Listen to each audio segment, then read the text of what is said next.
Hilarie Hicks, and I'm the Senior Research Historian at James Madison's Montpelier, and we're in the new library. But when you live in a house for decades, as the Madisons did, sometimes the way you start out thinking you're going to use a room is not the way you end up using the room. So when this room was constructed as an addition to the house around 1809, 1812, it was intended to be the new library. And we know that from the invoice from Dinsmore, the builder.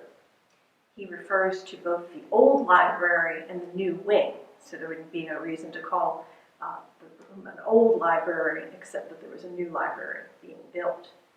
And we also know from Dinsmore's correspondence with James Madison that there was some discussion about the end of the room, the wall at the end of the room, whether they would be windows or whether they would just leave extra room for bookshelves. So the room starts as a library. It's probably where James Madison started the biggest project of his retirement era, which was organizing his papers, particularly his notes from the Constitutional Convention. And this is what Dolly Madison had to say about that project. She's writing in 1820. "This is the third winter in which he has been engaged in the arrangement of papers, and the business appears to accumulate as he proceeds, so that I calculate it's outlasting my patience, and yet I cannot press him to forsake a duty so important, or find it in my heart to leave him during its fulfillment." So the papers project did continue throughout Madison's retirement, but something started to change in this room. At some point, a bed was added to the room. We don't know exactly when. And probably in the same sense that when you have a family member come home from the hospital to recuperate, you might have a hospital bed that you just kind of set up in your living room. They seem to have just placed a bed in this room. And it may have been to accommodate James and Dolly Madison as they grew older, had more health problems. James Madison suffered from rheumatism. Dolly, according to her niece Mary Cutts, disliked the fatigue of the staircase. But at any rate, there was a bed here by the time Margaret Baird Smith visited in 1828. And this was her description of coming into this room. Dolly had brought her from the drawing room through an elegant little chamber and then into this room. It was a very large and commodious room, and furnished with every convenience and much elegance. Before a large sofa lay her work. Couches, easy chairs, etc., invited us to ease and comfortable indulgence. I told her I had no notion of playing lady visitor all day and sitting prim in the drawing room with her hands folded. And if she would resume her seat and her work, we would sit with her and work too. It was so agreed.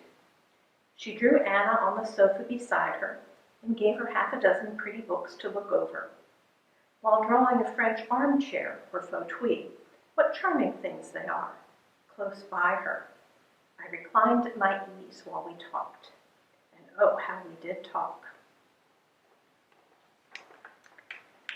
Now, as James Madison became more frail in his elder years, this room became more important to him because he pretty much spent his time between this room and the next room that we'll be going into.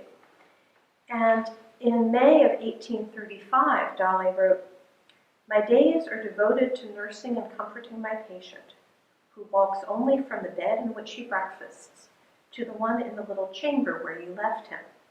He is better now, but not yet well enough to walk across the two rooms." And by the following spring, April of 1836, things really hadn't improved much. Dolly wrote, "Your uncle is now so feeble as to be just and hardly able to walk from his bed to the little chamber, where I stay with him, and have become feeble and unwell myself." By mid-June of 1836, James needed someone to move him from one room to the other, and a family member wrote that a simple contrivance, carrying him on his couch from his bed to his sitting room and back in the same manner, relieves him from the fatigue of walking. This was just about a week before James Madison died. So in this one room, we really get a span of change over time for the Madisons and how their use of the room and their lives changed quite a bit. So from the early retirement years when Madison used this as a library for his papers, to it being a part-time bedchamber, an eventual bedchamber where Dolly Madison could entertain friends, to being primarily a sick room for Madison towards the end.